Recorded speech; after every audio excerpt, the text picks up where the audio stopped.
as time flies by, you'll open up your eyes wide. You feel it's gonna go your way. Hey, hey, it's a brand new day. Hey, hey, hey,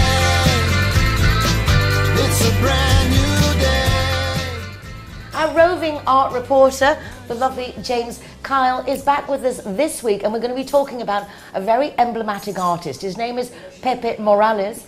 Unfortunately, he just passed away. I believe, James, hello, welcome back, that you were actually at his memorial service. I was at his memorial service, and in fact, I had luncheon at the Sala with him 2 days before he died. I mean, I couldn't So believe... it was an unexpected Oh, passing. terribly, yes. I mean, he was 91, so he'd had a good innings, but he was perfectly But he was out to fit. lunch a couple of days before. Yeah, perfectly fit, walked back home. And I couldn't believe it when I heard on the Wednesday that he died on the Thursday that he died on the Wednesday. So it was obviously, he passed of natural causes and hopefully in his sleep and Yeah, nothing more no, untoward. just quietly faded away. And as we had this sort of private memorial service at his house, which is extraordinary. I mean, he's the only person that I know that has a theatre in his house that can easily sit, well, we had 50 people at the memorial service, and it could have certainly sat more than that. Admittedly, it was all conducted by a Mexican priest, as his wife is Mexican, in Spanish, and the only time I've understood less of a service was when I went to my youngest son's wedding in Poland, and a high mass in Polish you don't understand an awful lot about. So, but it was... How did you get to meet him in the first place? Through some friends of ours, and she is Mexican, and so that was the Mexican connection that brought us together, and we used to have lunch most Mondays. With he and his wife, and I suppose for him, you being such, you understand art and the world is so much in your nature that it must be also refreshing for artists to actually talk with someone who knows what they're talking about and understands them. One would like to have said that, but unfortunately my Spanish is virtually nil and his English was nil, but we managed to communicate anyway. Where there's a will, there certainly is a way. Yes. So what's so special about Pepe Morales' artwork? Well, he was quite influential. I mean, some of his works, I'm told, have sold for up to 100,000 euros. So he's no mean artist. And his work is interesting. I have here a catalogue that he was kind enough to give me and dictate it to me. Nice dedication there yes, on the inside cover. Inside. And so he obviously, to fill a book like that, he's got a lot of artwork. He's done quite a, yes, I mean, a lot of the pictures in there were ones that are now in private collections. And some are certainly in his own collection, and that's what was rather nice. Isn't there an exhibition right now going on of his work in San Pedro? There are, I think they've got 3 or 4 pictures at, oh Lord, what's the... I've lost the name of the gallery. Arte, which is just sort of opposite the, you know where the boats are on that road that runs down towards the front? It's just opposite on the corner there. And they're well worth going to have a look at if you're in the vicinity. And what is his genre of, his style of artwork? His style is, well, it's quite difficult. It's quite partially figurative and partially abstract. So you could say figurative abstract, I suppose. But it's quite interesting work. It's not altogether comfortable, easy living with work, but he's certainly, you know, an artist of note and repute. Well, it's amazing how we're so lucky to have such amazing exhibitions and exhibits in our community. James, you and Linda like to go and visit all the exhibitions and the different galleries. What is the difference between, because we have amazing, so many art galleries in Marbella, and we are allowed to go in, you don't have to buy something, you're allowed to go in and visit. What is the difference between all the different galleries we have? Because you've got the Wanson Gallery, and then you've got the Museo Rally, which is much bigger than it looks from the outside. Yes, it's a bit of a TARDIS, that, isn't it? It is, but it's amazing. There is so much on offer. What is the Penguin Gallery, this gallery? Do they like specialise in different types of artwork? How would we, who are not don't understand the art world, how would we know how to choose our visit, to make a little visit around all the different galleries? Well, it depends what you're looking for. I mean, if you're just looking for art somewhere like the Rally is fine, because that is a non-commercial gallery and the works there are not for sale.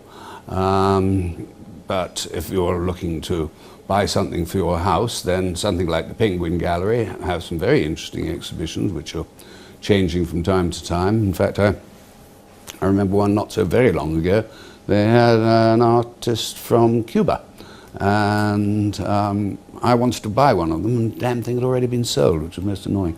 But he was fascinating. Not only did he have a lovely sense of light, but of course he had painted in his pictures all those lovely old 1950s American cars, which of course now things are getting better between Cuba and America, will doubtless be bought up by the American collectors and shipped back to the States to be replaced as taxis with bright new sparkling BMWs and things, which is rather a shame. Because it's actually kind of fascinating, the life of a piece of artwork, because unlike many other things, it's something that can be owned by so many different people, and the value that specific items can acquire are amazing, how with time and the different owners that the value that is added to different pieces. You don't own a work of art.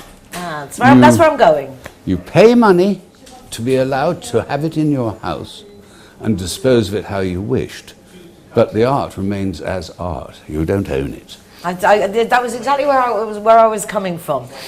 It's something that's tangible and yet completely elusive. Yes, yeah. In fact, if I could divert for a little story I thought I might tell you today. There was a man called Alfred Munnings, who was the finest horse painter of the 20th century anywhere. And he's somebody that I've always sort of studied. And when I was at Wildenstein's, I was asked to take a picture that they had because it was unsigned and have it authenticated by Lady Munnings. This was 1961. Alfred had died in 59, so I never met him, sadly. But anyway, I arrive at Chelsea Park Gardens, which is where the London house was. Ring the bell. This little wizened feet creature comes. Yes, what do you want? Oh, Lady Munnings, my name's James Kyle. I've come from Wildenstein's. I believe they've let you know that we want you to authenticate this picture. Oh, come in then. Have you met Black Knight? Black Knight, Lady Munnings? Yes. No, I haven't. Oh, well, you better meet Black Knight.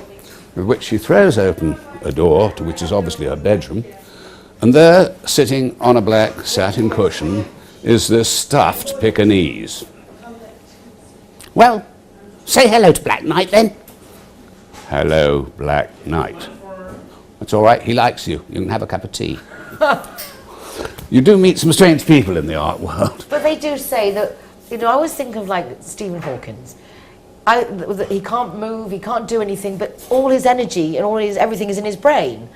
And so we can't all have everything, you know what I mean? It's like your speciality is in certain areas, and if you are an artist, and if you can live with an artist, that also requires a certain talent, I think. You have to be a bit loopy to deal with it. Well, of course, Munnings was made President of the Royal Academy in 1944 until 49, and as such, of course, it takes a knighthood. The President of the Royal Academy is automatically made to a knight.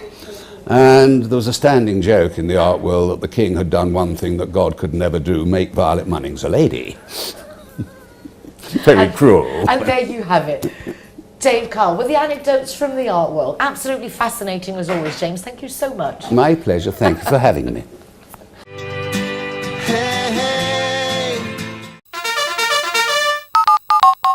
Yeah, I'm here in Marbella, but it says here I'm in La Canada.